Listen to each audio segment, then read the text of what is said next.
네, 스토리가 있는 뉴스, 스토리 뉴스 시작하겠습니다. 자, 오늘 첫 번째 스토리는요, 동네 깡패 두드려 패고 게임값 물어주게 된 미국 스토리 전해드리겠습니다. 게임값, 이 무슨 말인지 아시죠? 네, 한국에서 좀 오래 전에 오신 분들은 혹시 모르실 분도 계실지 모르겠습니다만은, 여하튼 뭐, 변상해 주는 겁니다. 뭐, 병원을 데려가든, 뭐, 피해 보상을 해주든, 변상해 주는 걸 요즘 아이들이 뭐, 게임값 물어준다고 뭐, 이렇게 얘기하잖아요. 자, 그 스토리입니다. 트럼프 행정부가 이란이 핵 협상을 포함한 그 최종적인 종전 합의에 동의할 경우에는 민간 기업 중심으로 해서 3천억 달러의 기금을 만들어서 이란을 재건하기 위한 그런 기금으로 사용하겠다. 이란에게 그 재건 기금을 그렇게 마련해 주겠다라고 말했습니다. 여기서 이제 포인트가 몇 개 있어요. 뭐 3천억 달러에 여러분들은 혹시 포인트가 이제 그쪽 3천억 달러라는 숫자에 집중하실지 모르겠습니다만은 네, 뭐 숫자도 중요합니다만 여기서 중요한 거는 민간 기금으로 마련하겠다라는 얘기입니다. 요건 바꿔 말하면 뭐냐? 우리 미국이 정부 차원에서 주는 건 아니야. 뭐 이런 얘기죠. 자, 미국은 그동안 이란의 직접적인 그 자금 지원은 없을 것이다 라고 강조를 해왔습니다. 왜? 저 오래전 그 오바마 대통령 당시에 이란과 이제 핵 합의하고 하면서 그때 이제 자금 지원해준 게 있었거든요. 그것에 대해서 트럼프 대통령은 계속 비난했었습니다.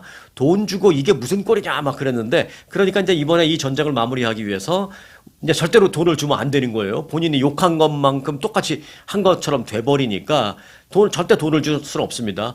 그런데 그래서 이제 민간 기금이라는 말이 여기서 나온 겁니다.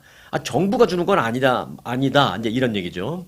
자, 이란 내부에서는요, 그런데 이 3천억 달러의 민간 기금 그 자금을 사실상 전쟁 배상금의 성격으로 받아들이는 분위기가 사실 있습니다. 이란 내부에서는. 자, 영국의 파이낸셜 타임스는 종전 협상 과정에서 대이란 제재 완화와 함께 3천억 달러 규모의 그 재건 기금 조성 방안이 논의됐다라고 보도했습니다. 3천억 달러면은 이게 적은 돈이 아니죠. 미국이 이번 전쟁으로 인해서 전쟁 비용으로 소모한 그 액수가 한 1,000억 달러 됩니다. 네, 미국이 쓴 거는 그건 이제 뭐 전쟁 때문에 쓴 무기 비용 뭐 이런 거지만 그거에 이제 3배가 되는 돈을 물어주게 된 셈입니다. 자, 제이디 벤스 부통령도 CBS 인터뷰에 어제 나와서요, 재건 기금과 관련해서 질문을 많이 받았습니다. 그러자 이렇게 말했습니다. 이란이 그 종전 합의 MOU 그 이 의무를 이행하면 그 재건 기금을 받을 수 있을 것이다. 이렇게 말했습니다. 자, 재건 기금은 양국 간의 그 MOU에 명시된 최종 합의가 성사될 경우에만 조성될 수 있다. 뭐 이런 뭐 조건은 있어요. 그런데 이란이 재건 기금을 위해서라도 본인들이 이행할 수 있는 것만 지금 오케이 하겠죠.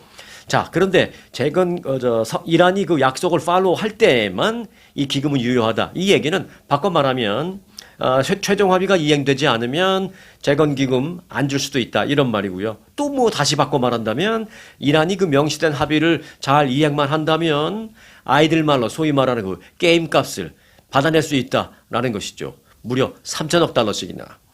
미국과 이란은 우선 그 MOU에 따라서 호르무즈 해협을 즉각 개방하는 것은 다 합의했습니다. 그리고 이제 60일 동안 이란의 핵 프로그램에 관련된 그 구체적인 세부 내용 협의를 하기로 했죠. 여기서 이제 구체적인 내용이 있는데 그걸 잘 지키면 주겠다라는 것입니다.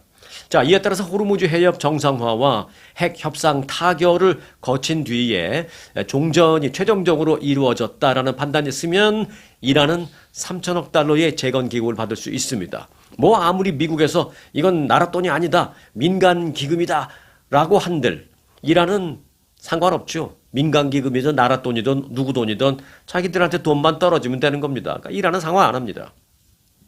자, 이 전쟁 왜 일으켰어요? 이란이 핵을 자꾸 개발하는 그런 모습을 보이고 또 미국을 위협하는 그런 모습도 보이고 하니까 이제 전쟁이 발생했다라고 볼 수 있는데, 다시 말해서 이란이 잘못해서 전쟁이 났는데, 바꿔 말하면 이란이 잘못해서 두드러 맞았는데 이란의 재건을 위한 기금을 미국이 마련해 줘야 된다라는 것에 대해서 사실은 여기저기서 지금 논란이 많이 일고 있는 것도 사실입니다. 현실입니다. 이란 재건 기금은 연방 정부가 아닌 민간 기업이 조성한다 뭐 이런 말씀을 드렸잖아요. 요건 이제 제가 하는 게 아니라 트럼프 대통령이 이제 계속 하는 그런 얘기입니다. 특히 이제 이란 그 에너지 산업 투자에 관심을 가진 그런 기업들이 많이 기금을 마련하는데 들어올 것이다. 트럼프 대통령은 이렇게 말했어요. 뭐 당연한 얘기죠. 이란을 본다면 뭐 이란에서 뭐 우리가 뭘 거기서 얻을 게 있겠습니까? 결국은 원유죠. 자, 협상에 정통한 한 관계자는 유럽과 아시아는 물론이지만 그 중에서도 특히 한국, 일본, 그리고 이제 우리 미국 등등의 기업들이 많이 관심을 보이고 있다라면서 한국을 언급했습니다. 네, 한국도 사실은 관심이 있을 수 있습니다.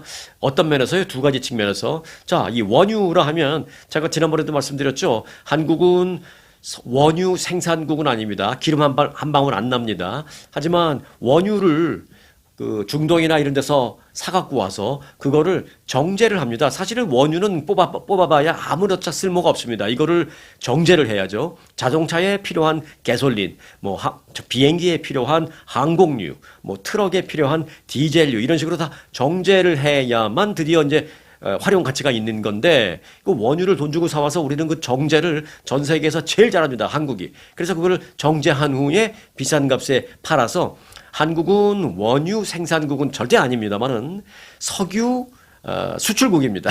원유를 갖고 와서 석유를 만들어서 수출하는 석유 수출국입니다. 요게 이제 참 재미있는 표현이죠. 기름 한 방울 안 나는 나라지만 석유 수출국입니다. 그러니까 정제 능력이 뛰어난 한국이 이란의 원유에 관심을 보이는 건 당연합니다. 그리고 또 하나 전쟁을 치렀으니까 뭐예요? 뭐 건물이고 뭐고 다 부셔져가지고 폭파되고 무너졌을 거 아닙니까? 한국이 또 이 건설공학 토목 이것도 대한민국이 최고잖아요. 사우디아라비아 40년 50년 전서부터 가서 다 건축했잖아요. 이거 다시 들어가서 건축해줘야죠. 네, 돈 내고 돈 그보다 더 벌어올 수 있으니까 한국은 당연히 관심을 가질 겁니다. 자, 그래서 이제 미국은 이제 이란에 대한 제재를 해제해주고 이란은 미국과의 협의한 내용을 잘 약속을 이행하고 그러면은 기금이 마련되고 그 기금을 이란이 받으면 나라를 재건하는데 그 쓰는 거죠. 그래서 뭐 한국에 무슨 현대건설이 가서 뭐 다시 쓰러진 거 세워줬다. 그럼 돈 줘야죠. 공짜로 할 수 있겠습니까? 네, 그런 식으로 한국이 돈 벌 기회도 있는 겁니다. 이란은 이런 대로 두드러 맞은 상처를 미국한테 돈 받아서 고칠 수 있는 것입니다. 그런데 사실 그 미국이 종전을 조건으로 해서 이란의 그 경제적인 혜택을 제공하는 것, 이란의 경제적인 혜택을 제공하는 이런 문제는 사실 그 협상 과정 내내 논란거리였습니다. 더 일찍 뭐 저 뒤로 가본다면 전쟁이 발생한 직후부터 사실은 이게 문제였습니다. 전쟁이 발생한 직후에도 항상 엑시트 플랜은 생각해야 될 거 아니에요. 자, 일단 전쟁이 발생했는데 이 전쟁이 끝나고 나면 이 이란에 대한 재건 문제는 어떻게 될 것이냐? 과연 미국이 그 재건에 도움을 줄 것이냐 아닐 것이냐 뭐 이런 문제 그때부터 논란이 있었습니다. 드디어 이제 이게 현실화된 거죠. 트럼프 대통령이 과거 그 오바마 행정부의 그 이란 핵 합의를 비판하면서 항상 했던 말이 현금 지원 그걸 잘못하는 바람에 이란이 저 모양 저꼴이 됐다. 우리와의 관계가 이렇게 됐다라고 비판했는데 지금 미국도 어떠한 형태든 이란에 돈을 물어줄 수 없고 게임값을 물어줄 수밖에 없는 상황이 돼버린 겁니다. 트럼프 대통령은 그동안 뭐라 그랬어요? 오바마 시절과는 지금 완전히 다르다. 이번에는 나라 돈 절대 1불도 안 줄 거다라고 말했죠. 네, 어제 제이디 벤스 부통령도 그 팍스뉴스 인터뷰에서 그랬습니다. 미국 정부의 돈은 단 1불도 지금까지 간 적도 없고 앞으로도 1불도 안 갈 겁니다. 그랬습니다. 거기서 중요한 게 뭐예요? 미국 나라 돈은 안 갈 거다라는 얘기죠. 하지만 다른 형태의 돈은 갈 수도 있다라는 말이 그 안에 숨어 있습니다. 그런데 그 3천억 달러라 하면 과거 오바마 행정부 때 이란에게 지원했던 것보다도 훨씬 더 큰 규모의 돈이 가는 그런 셈입니다. 그래서 어찌 보면 야 이건 뭐 돈 더 주는 거야 뭐 이런 생각을 할 수 있게 되는데 이제부터는 이게 이제 당면 과제가 됐습니다. 그래서 지금의 이 상황을 작금의 이 상황을 한마디로 정리해 본다면 이거예요. 동네 깡패 나쁜 짓 하고 돌아다니니까 동네 깡패 두드려 패고 결국은 게임값 물어주게 생겼다. 뭐 이런 그런 상황인 것입니다. 지금. 자, 다음 스토리는요. MOU를 공개하지 않고 있는 미국이라는 제목의 스토리를 좀 전해드리겠습니다. 미국 이란 간의 그 종전 MOU 체결에 앞서서 CIA의 존 레클리프 국장이 이란과의 합의 추진에 대해서 의구심을 강력하게 제기했습니다. 근데 뭐 넷플릭스 CIA 국장만 제기한 게 아니라 뭐 마코 루비오 국무장관도 사실은 그 MOU 내용 자체에 대해서 상당히 지금 좀 부정적인 그런 입장을 갖고 있습니다. MOU 문안이 미국에서 지금 공개적으로 알려지지도 않고 있어요. 정부에서 MOU 합의했다라고 말만 하지 그럼 그 내용이 뭔지 국민들에게 투명하게 지금 공개하지 않고 있습니다. 심지어 국민들만 모르는 게 아니라 그 행정부 내에서도 그 종전 협의에 참여했던 몇 명 외에는 다른 사람들도 몰라요. 심지어 국무장관도 모르고 CIA 국장도 모릅니다. 그래서 지금 상당히 의구심을 갖고 있다라는 것입니다. 이 사람들이.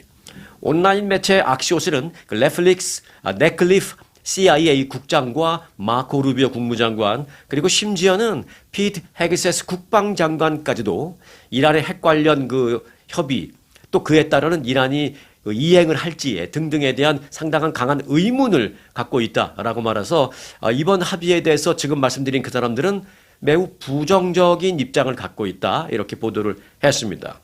보도에 따르면 이란이 그 미국에 전달한 입장과 그리고 트럼프 대통령이 간간히 인터뷰에서 설명하는 그런 내용이 일치하지 않는 부분이 많다라는 것입니다. 그래서 그런 지적이 제기되면서 행정부 내에서도 지금 그 퀘스천이 막 나오고 있는 거예요. 자, 이란이 미국에 전달한 입장과 관련해서 CIA 국장과 마코 루비오 국무장관은 이대로라면 이란이 미국에 요구하는 방식대로 핵 관련 절차를 이행할 가능성이 매우 낮다. 우리는 이렇게 판단할 수밖에 없다. 이렇게 얘기했습니다. 그런데 문제는 이 사람들이 판단한 명색이 CIA 국장이고 명색이 국무부 장관인데 이 사람들이 그렇게 판단하게 된 근거는 뭐냐? 무슨 자료를 근거로 그런 판단하느냐? 네. 이란 쪽에서 나온 얘기 듣고 판단하는 거예요. 왜? 미국 정부 측에서 공식적으로 말을 안 하고 있으니까 지금. 반면에 트럼프 대통령의 사위인 제러드 쿠슈너와 그 제이디 벤스 부통령은 우리는 이 협의에 찬성한다 이렇게 말을 하고 있습니다. 조금 엇갈리는 입장인 듯 보이지만 그건 엇갈린 게 아니라 찬성한다라고 말한 이 두 사람은 뭐예요? 네, 이번 협의에 참석했던 사람입니다. 제이디 벤스 부통령이 이 협의에 수장 역할을 했었고 그 다음에 이제 사위가 이 협의에 중추적인 역할을 했죠. 본인들이 인볼브한 거니까 본인들은 찬성한다고 당연히 그렇게 말을 하겠죠. 자, 벤스 부통령이 찬성한다라는 말, 그리고 이제 제러드 쿠셔너 사위가 찬성한다는 그 이유는 지금 말씀드렸는데, 이제 말이 나온 김에 그 제이디 벤스 부통령의 근황을만 잠시만 좀 알려드리겠습니다. 자, 종전 MOU 체결에 합의한 뒤에 미국으로 돌아와서 제이디 벤스 부통령의 이 행동 반경이, 활동 반경이 굉장히 활발하고 또 넓어졌습니다. 그동안에 보지 못한 그 부통령의 행보입니다. 대부분요, 나라에서도 그렇고, 이 부자, 또 회사에서도 그렇고, 부자가 들어가면 이게 참 애매해요. 뭐, 일하자고 들면 뭐, 모든 게 다 할 일이고, 안 하자고 들면 뭐 할 것도 없고, 권한이 뭐 있다고 치면 있고, 또 없다고 치면 없어요. 왜? 부자가 들어가기 때문에, 예를 들어서 부통령이면 대통령이 다 하면 되는 거고, 뭐 부사장이다, 사장이 다 하면 되는 거예요. 그러니까 좀 애매한 게 이제 대표리, 이 부자가 들어가는 건데, 자, 그래서 그런지 제이디 벤스 부통령은 그동안 사실은 조금 트럼프 대통령 뒤에 살짝 그림자 뒤에 반발자국 정도 뒤에 이렇게 있었던 그런 모습이었거든요. 그런데 요번에 그 MOU 합의 발표가 난 지난 일요일 이후에는 굉장히 활발합니다. 요거 좀 이례적이에요. 합의 발표가 난 게 지난 일요일이었죠. 그 다음 날인 월요일 ABC, NBC, 뭐 CNN 등등 온갖 매체에 출연해서 그 MOU 내용을 막 본인이 소개하고 홍보하고 하면서 성과를 막 알리는 그런 모습을 보였습니다. 그리고 그 다음 날이었던 어제도요. 아침 일찍부터 팍스 뉴스에 나와서 MOU에 대한 그 민주당 및 공화당 내의 강경파 의원들의 어떤 비판 같은 거에 대해서 막 방어 논리를 펼쳤습니다. 그리고 거기가 ABC인가요? 더 뷰라고 아침 프로그램 있죠? 왜 여성분들이 좋아하는 거기 진행자가 6명인가? 그런데 전부 다 그 40대 여성들, 40대 이상 여성들로 구성된 그 유명한 프로그램 있죠? 여섯 명의 여성들이 공동으로 나와서 이 공동 MC 보고 막 그런 더 뷰런 거기에 맨 가운데 혼자 청일점으로 혼자 앉아가지고 이 성과에 대해서 막 홍보하고 그런 모습을 봤습니다. 그 모습을 보면서 저도 제이디 벤스가 그동안 보지 못했던 모습이다 이런 생각이 누가 봐도 딱 듭니다. 그런 생각이. 자, 그런데 왜 그랬을까요? 네. 일견 이해가 가기도 합니다. 제이디 벤스가 일단요, 오는 19일, 스위스 제네바에서 있을 서명식, MOU, 아직 서명 안 했잖아요. 전자 서명만 했다 그랬지, 대면 서명은 안 했는데, 물리적인 그 서명을 19일 날 스위스 제네바에서 하는데, 이 제이디 벤스 부통령이 직접 가서 이제 할 겁니다. 그렇게 굉장히 이제 활동 반경이 넓고 활발해진 데 대해서 이제 많은 사람들이 쟤 왜 저래 갑자기 이제 이런 생각하는 거죠. 네, 스포트라이트를 누구보다 즐기는 사람이 누구예요? 트럼프 대통령이죠. 네, 그렇게 관심을 즐기는 트럼프 대통령 뒤에서 항상 2인자로서 상대적으로 좀 조용한 행보를 보여오던 벤스 부통령이 이렇게 언론 노출을 막 갑자기 크게 늘리는 이유는 뭘까라는 생각을 하게 됩니다. 네, 이유가 있습니다. 바로 제이디 벤스 부통령의 회고록 성찬식이라는 책이 어제 출간됐습니다. 어제 그 더 뷰라는 프로그램에서도 그 여성들만 있는 그 진행자들 틈에 껴가지고 그 책 선전하고 막 그러더라고요. 자, 제이디 벤스 부통령은 종교가 처음에는 어렸을 때 개신교였고요. 그 후에는 나는 신 안 믿어. 그리고 무신론자였습니다. 그러다가 또 최근에는 천주교로 또 개종을 했죠. 자, 그리고 이제 이제 종교 얘기를 제가 왜 하냐면요. 이 회고록이 성찬식이라는 제목의 이 회고록이 자신의 개인적인 어떤 종교인, 비종교인, 다시 카톨릭으로서의 종교인 이 자신의 종교와 관련된 여정을 담아낸 책입니다. 어제 그 더 뷰에 나와서 또 그런 말도 하더라고요. 정치적인 얘기는 많이 없다. 정치적인 얘기보다는 나의 종교적인 얘기가 훨씬 더 많다. 뭐 오해하지 말아달라. 뭐 이런 식으로 얘기를 하더라고요. 자, 그런데 이제 조금 오해할 만한 건 뭐냐면 회고록이라고 말씀드렸잖아요. 회고록은 뭐예요? 모든 걸 다 끝내놓고 그리고 나중에 앉아서 그때를 회상하면서 그때를 회고하면서 쓰는 게 회고록이잖아요. 근데 지금 제이디 벤스 부통령은 현직 부통령입니다. 현직에 있는데 무슨 회고록? 요게 조금 이례적이고 이상하긴 합니다. 네. 대부분의 경우에 임기를 마친 뒤에 발간하는 게 회고록인데 현직 재임 중에 회고록을 출간했다? 네. 근데 이거는 있을 수 없는 일이냐? 꼭 그런 건 아닙니다. 그럼 어떤 경우에 이런 게 있느냐? 네. 아주 대표적인 티피컬한 케이스가 있습니다. 뭐냐? 대통령 선거 출마 같은 걸 앞두고 있는 그런 사람들이 대표적으로 현직에 있으면서도 이걸 씁니다. 그래서 자신이 뭘 생각하는지 어떤 소신을 갖고 있는지 이 회고록 안에다가 넣는 거죠. 일종의 선거운동을 책으로 하는 거죠. 그래서 대선 후보들은 선거운동을 시작하기 전에 뭐 회고록이든 뭐든 이제 책을 내면서 자신의 이제 소신과 비전, 메시지 이런 것을 이제 구체화시켜서 알리는 걸 많이 활용합니다. 이제 그 대부분 아주 티피컬한 케이스가 이제 대선 같은 걸 앞두고 있는 사람들이에요. 자, 그렇기 때문에 벤스 부통령의 이번 회고록 출간 역시 대권 도전을 염두에 둔 것이 아니냐라는 그런 분석을 낳고 있는 상황입니다. 자, 다음 스토리는 백악관에서 격투기? 그렇다면 청와대에서도 라는 스토리 전해드리겠습니다. 자, 지난 14일 사상 처음으로 백악관에서 이종격투기 그 UFC 경기가 있었죠. 그래서 전 세계의 이목을 집중시키는 데는 성공했습니다. 그런데 한국의 종합격투기 그 MMA 단체인 로드 FC의 정문홍 회장이라고 있습니다. 이 정문홍 회장이 그 백악관에서 있었던 그 격투기 대회에 직접 참관을 했어요. 그리고 그걸 끝난 다음에 자신의 SNS에 이렇게 올렸습니다. 뭐라고 올렸느냐?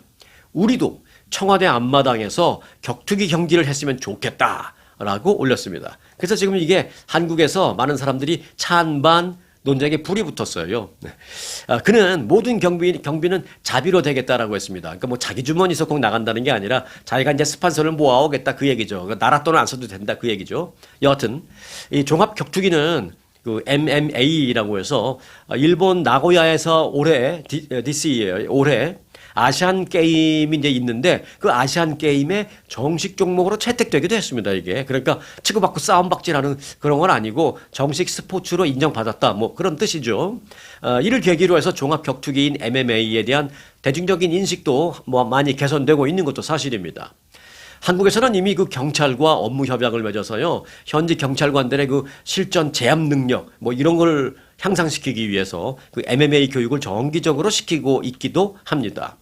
그 한국 그 격투기 협회인 그 로드 FC라는 협회의 정문홍 회장은 격투기 불모지인 한국에 지난 2010년에 이 격투기 협회 로드 FC를 만들어서 뭐 큰 일을 한 것만은 많은 사람들이 인정을 해주고 있습니다.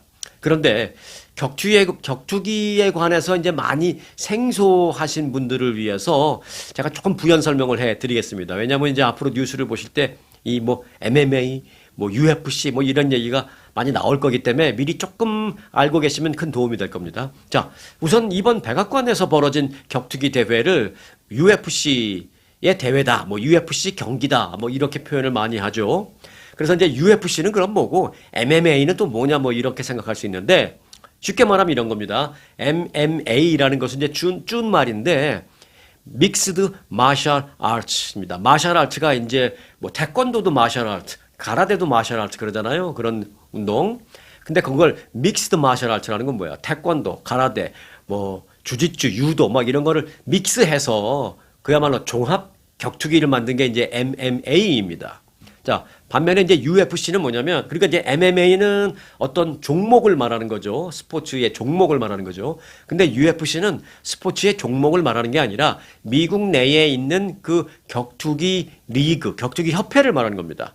Ultimate Fighting Champions라고, 챔피언십, Ultimate Fighting Championship이라고 해서 그 격투기 종목의 선수들이 모여서 경기를 하는 리그랄까, 뭐 협회랄까, 그걸 말하는 게 이제 UFC입니다. 자, 좀 더 쉽게 예를 들자면 이렇게 생각해 볼 수 있죠. 손흥민 선수가 활약하는 스포츠가 뭐예요? 축구잖아요. 네. 그가 활약하는 게 축구고, 그 축구 리그를 뛰는 게 미국에서는 뭐 메이저리그 사커라고 해서 MLS라고 하고, 미국에 오기 전에 손흥민 선수는 영국에 있었죠. 영국의 잉글랜드 프리미어 리그에 있었죠. 그러니까 영국을 기준으로 전제로 한다면 손흥민 선수가 영국에 있을 때 했던 종목은 축구. 그 리그는 프리미어 리그 이런 거 말하잖아요. 그러니까 이제 지금 이 격투기 종목은 MMA, 그 리그는 미국에서 UFC 이렇게 되는 겁니다. 그게 이제 한국의 리그는 로드 FC라는 것입니다. 자, 이제 이렇게 되면 이제 설명이 됐으리라고 보고요. 트럼프 대통령 생일에 이제 백악관에서 경기를 했으니까 그 정문호 회장이 그랬죠. 우리도 청와대 앞마당에서 어떤 날을 잡아서 경기를 합시다. 라고 이제 그렇게 올렸어요. 그래서 많은 사람들이 이제 찬반이 있잖아요.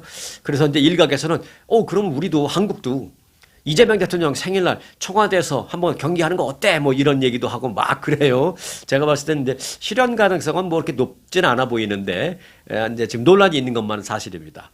자, 트럼프 대통령 80세 생일 경기 있었던 건 이제 지난 일요일 6월 14일이었죠. 생일이 그날이었으니까.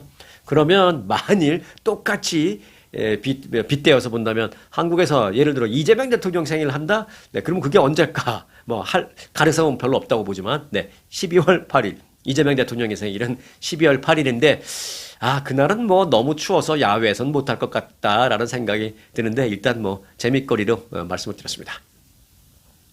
자, 그 다음 스토리는요. 반사되는 연못인데 반사 안 되는 연못. 말이 좀 이상하죠? 이름은 반사 연못이에요. 그런데 반사가 안 되는 연못입니다. 이게 뭐냐면요. 혹시 뉴욕, 뉴저지 또는 워싱턴 DC, 뭐 버지니아까지 뭐 이쪽에 사시는 분들은 아실지도 몰라요. 쉽게. 네.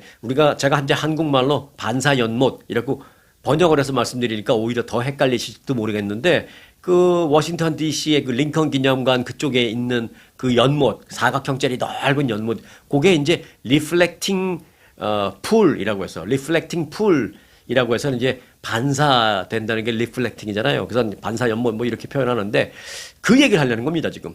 그게 최근에 대규모 보수 공사를 했거든요. 그 반사 연못. 그런데 공사 직후에 다시 원래대로 돌아가 버렸다라는 그런 얘기예요. 자, 이게 무슨 얘기냐? 이게 녹조가 심하게 껴서 반사도 안 되고 초록색으로 보기 흉하게 냄새도 나고 보기 흉하게 이렇게 변해버렸습니다. 그 리플렉팅 그 풀이.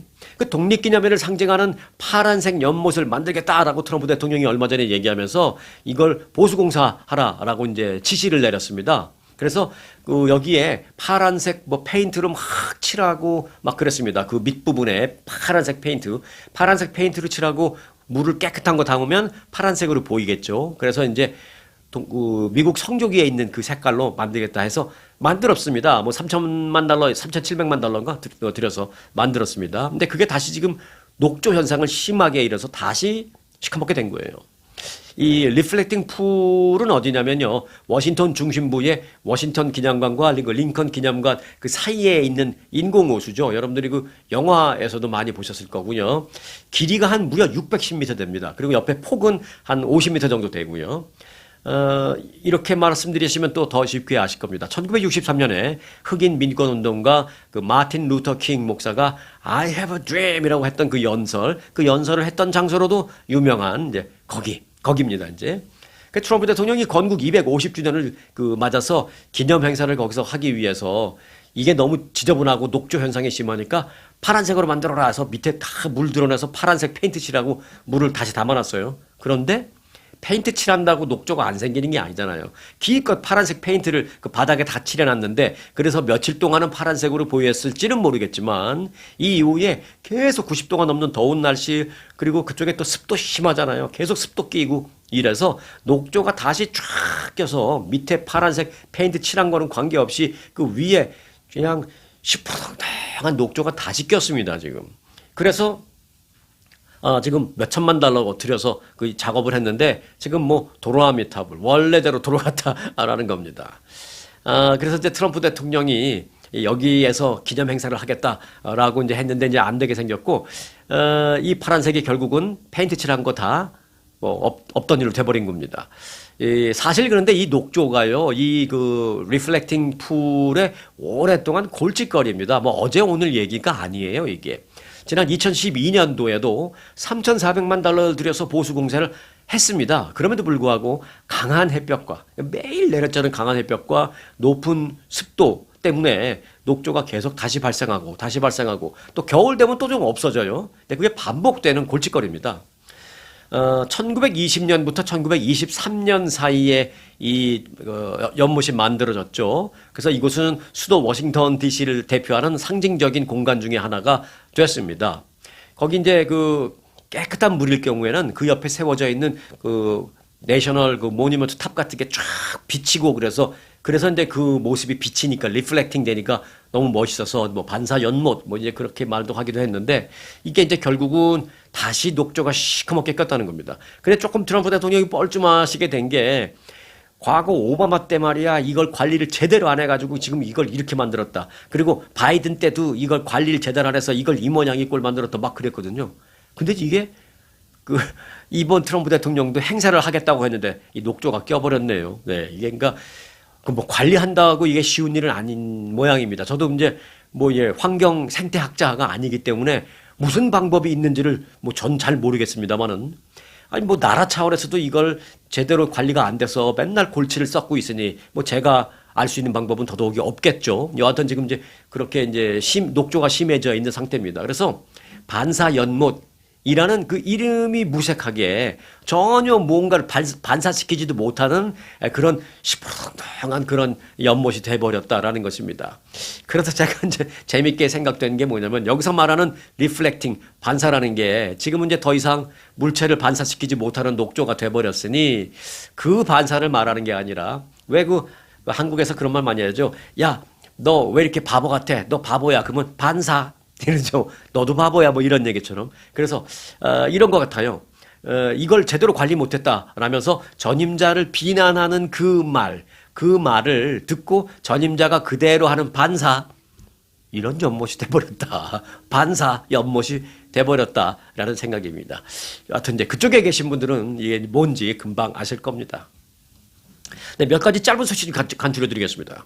캘리포니아 주지사 결선에 진출한 사람이 2명인데요. 야, 지금 공화당 후보가 아주 선전하고 있어요. 이번에 캘리포니아라는 곳에서. 네, 공화당 소속으로 이번에 선거에 출마했던 스티브 힐튼이라는 후보가 결선에 진출했습니다. 그런데 재미있는 것은 이제 오늘 LA 한인사회 지도자와 LA 한인사회 주민들과의 만남을 갖겠다라면서 오늘 한인타운에서 일종의 타운홀 미팅을 갖습니다.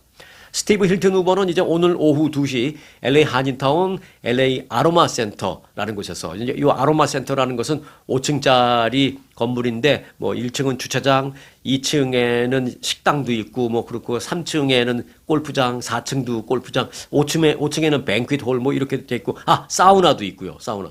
그래서 한때는 제가 요 아로마라는 바로 옆 건물에서 방송국 그 생활을 오래 했기 때문에 뭐 길만 건너면 돼요. 그것도 이제 작은 길. 그래서 이제 멤버십 끊어놓고 길 건너가서 사우나도 하고 골프 연습도 하고 이제 그랬던 기억도 있는 그런 곳인데 그 아로마 빌딩 5층 그 뱅퀴트홀 거기서 타운홀 미팅을 하겠다라고 주지사 결선에 진출한 스티브 힐튼 후보가 이제 말했습니다. 오늘 있게 됩니다.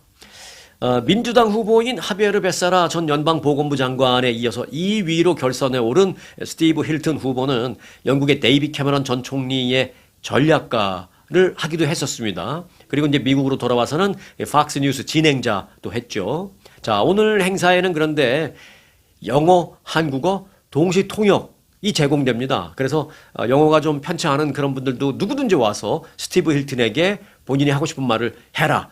영어, 한국어 동시 통역으로 다 하겠다라고 이제 준비를 그렇게 해서 했습니다. 이 주지사에 출마한 그것도 결선에 진출한 후보가 이 한인 사회에 와서 이렇게 동시 통역까지 준비해서 이런 행사를 하는 것은 사실 뭐 흔한 일은 아닙니다. 네. 그런 걸 봤을 때 이제 우리 한인 사회가 많이 성장했다. 네. 이런 걸 뭐 알 수 있는 그런 대목이죠. 정치력의 신장이죠. 정치력의 신장. 네. 정치력이 신장됐다는 건 뭐예요? 그만큼 시민권자, 즉 유권자가 많이 늘어났고 또 투표율도 만만치 않게 높다. 뭐 이런 걸 우리가 알 수 있는 그런 대목입니다. 미국을 비롯한 해외 곳곳에서 여전히 수만 명의 한인들이 국적 문제를 해결하지 못한 채 제도권 밖에서 고통받고 있는 것으로 이렇게 알려지고 있습니다. 한국에서 그런 관련된 포럼이 있었어요. 특히 미국 내에서는요, 시민권을 취득하지 못한 그 입양되신 분들, 어렸을 때 뭐 1살, 2살 때 미국에 입양됐는데 그 양부모가 뭐 일부러 그랬든 아니면 잘 몰라서 그랬든 이 시민권 신청을 안 해주고 그냥 세월만 지나간 거예요. 그래서 나중에 이 입양인이 시민권이 없어서 고국으로 막 추방되고 이런 일이 있잖아요. 그런 문제 상당수 존재하는 것으로 알려졌습니다. 이에 따라서 한국 정부 차원의 어떤 대책이 필요하다. 이런 얘기가 어제 많이 나왔습니다. 그 포럼에서. 한국의 재외동포 포럼이라는 게 있었는데 서울에서 개최됐어요. 세계 한인 무국적자 현황을 주제로 포럼을 개최했는데 미주 한인을 포함한 해외 한인의 무국적자 문제가 생각보다 심각하다. 이런 얘기가 나왔습니다.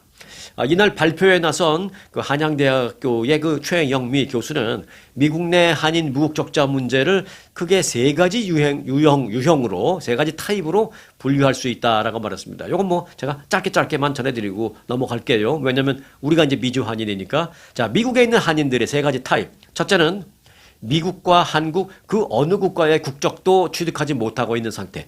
요게 이제 대표적인 게 1살, 2살 때 온 입양인들 얘기입니다. 이것도 심각하대요. 그리고 이제 두 번째 타입은 미국의 시민권을 취득했는데 미국 시민권 취득 후 한국 국적 상실 신고를 하지 않았거나 국적 선택 기한을 놓친 소위 말해서 한국 국적 미정리자 뭐 이런 타입도 많이 있답니다. 이건 뭐 해당되시는 분 많을 거예요. 네. 그리고 이제 세 번째는 시민권을 받지 못한 사람들과 서류 미비자 뭐 이렇게 세 가지 패턴으로 이제 나눴습니다. 그래서 한국 정부가 미주 한인들에 대한 어떤 정책을 내놓거나 그럴 때 그냥 막무가내 우리가 여러분들을 위해서 제도를 개선하고 열심히 노력하겠습니다. 그리고 돌아가서는 생각도 못하고 잊어버린 그러지 말고 미주 한인들을 위해서 무언가 해주려면 정확하게 알고 제도를 만들어야 된다라고 하면서 이 국적과 관련해서는 미국에 이렇게 세 가지 유형의 국적자들이 있으니까 한국 정부는 그에 맞게 맞춤형 제도를 만드는 게 좋겠다라고 이제 정리를 그렇게 했습니다. 그 정리된 세 가지를 제가 여러분들에게 참고로 말씀을 드렸습니다. 자, 끝소식입니다. 출시될 때마다 이 품절 대란을 일으켰던 트레이더 조의 미니 토트백이 드디어 오늘부터 미 전국의 그 트레이더 조스 매장에서 판매가 시작됩니다. 이거 영상 보시기 전에 이미 달려가서 사갖고 오신 분도 계신지 모르겠고, 지금 이 얘기 듣고, 아이고, 나 빨리 가서 사와야 되겠다라고 출발하시려고 준비하시는 분이 있을지 모르겠습니다만은. 자, 전국의 트레이더 조스 매장에서는요, 오늘 별도의 판매대를 따로 이제 그 매장 안에 딱 만들어서 1인당 4개 한정으로 이제 판매를 하겠다라고 밝혔습니다. 1인당 4개면 됐지 뭐 그 이상해서 뭐 하게요. 네. 이 토트백은 2024년부터 기존 클래식 토트백의 그 소형 버전인 13인치 그 캔버스 백으로 출시된 이후에 큰 인기를 끌고 있습니다. 지금 뭐 그 트레이더 조스 백 인기 있는 건 잘 아시죠? 특히 한국에서 엄청난 인기가 있습니다. 한국에서는 강남에서 이게 무슨 명품 백 들고 다니듯이 이게 메고 다니시는 분 굉장히 많아요. 자, 이번에 출시되는 토트백은 좀 작은 사이즈입니다. 새로운 그 새로운 이 스트라이프 디자인으로 해서 판매된다라고 하는데, 디자인도 좀 심플하고 예쁘고, 그리고 이제 뭐 실용성이 있고, 제일 중요한 건 싸고. 네, 그래서 지금 인기가 많습니다. 얼마냐? 2불 99. 디자인은 4가지로 나옵니다. 파스텔 톤, 핑크빛, 그리고 이제 그린 색깔, 그리고 베이지 색깔, 이 4가지 색상으로 출시가 됐는데요.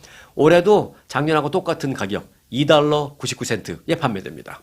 이 미니 토트백의 정가는 $2 99입니다만은 아시는 대로 이게 이제 누군가가 사서 1인당 4개니까 4개 사서 집에 가서 이걸 막 인터넷에 올려요. 재판매, 리세일 하는 거죠. 거기에 올려갖고 뭐 20불에도 팔기도 하고, 어떤 사람은 뭐 99불에 팔았다는 사람도 있어요. 그러니까 그렇게 사가는 사람이 있으니까 팔았겠죠. 뭐 100불에 팔기도 하고, 뭐 막 그런 프리미엄이 많이 붙습니다. 미국을 방문하는 한국인 관광객들도 이 가방을 사기 위해서 트레이더조에서 일부러 찾아가는 사람들도 많이 있어요. 왜? 그거 사갖고 한국에 가면 한국에서 그 중고 시장에서 웃돈 받고 판답니다. 이 한국에서. 미국에서 그 리세일 판매되는 것보다 더 높은 가격으로 한국에서 판매됩니다. 관계자들은 올해도 조기 품절될 가능성이 높다라면서 구매를 원할 경우에 아침 일찍 서둘러서 매장을 방문하는 것이 좋겠다. 대충 게으름 부리다가 오후 2, 3시쯤 슬슬 슬리퍼 끌고 가면 없을 것이다. 뭐 이런 얘기죠. 제 생각에는 뭐 1시간도 안 돼서 다 팔릴 것 같아요. 왜냐면 이 토트백 판매하는 날이다 그러면은 그날 문 열기 전서부터 줄 쫙 씁니다. 트레이더 조스에.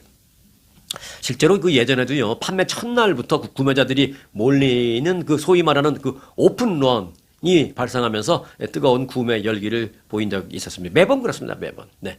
우스갯소리입니다만은 언제부턴가 한국 강남에서는 이 트레이더 조스 토트백을 들고 다니는 게 살짝 유행이기도 했습니다. 아니, 일종의 미국으로 보면 미국의 그 무슨 마켓백인데, 2불 99짜리 마켓백인데 그게 무슨 한국 강남에서 무슨 유행이라고 생각할 수 있는데요. 일종의 이런 거죠. 이제 한국 무슨 강남이나 한국 거리에서 이걸 딱 들고 다니는 그 사람의 심리랄까? 그런 걸 보면 이제 이런 거죠. 나 미국 갔다 왔어. 이거나 아니면 미국 갔다 와서 아니더라도 나 미국에 지인이 많아. 요거 하나 정도는, 그러니까 트레이더 조스 토트백을 딱 들었다는 뜻이 최소한 미국의 가족이나 절친이 있는 그런 표시예요. 표시. 나 미국에 가족 있어. 뭐 이런 표시. 아니면 나 미국에 갔다 왔다. 약간 요런 자랑. 그런 어떤 보이지 않는 메시지 역할을 한다는 거죠. 이걸 들고 다니는 게. 강남에 또 그런 문화가 조금 있잖아요. 네, 그래서 그런 것 같습니다. 어찌됐든 뭐 가격 대비 참 좋은 건 사실이니까 유행 여부와 관계없이 필요하시면 오늘 트레이더 조스 일찍 가셔서 구매하시기 바라겠습니다. 1인당 4개 한정이라고 하니까 뭐 3, 40, 12불만 있으면 4개 살 수 있겠네요. 네. 자, 오늘은 여기까지 하겠습니다. 오늘도 끝까지 함께해 주신 여러분들에게는 특별한 감사를 드립니다. 오늘 영상 마칩니다. 아주 특별한, 아주 즐거운, 아주 기분이 좋은, 아주 편안한, 아주 행복한, 아주 추억의 남을. 같은 코스 같은 일정이라도 추억은 차이가 납니다. 고객 만족도 1등 아주 투어. 내 인생 최고의 순간일 땐 여행 아주 좋은 아주 투어. 아주 좋은 213-388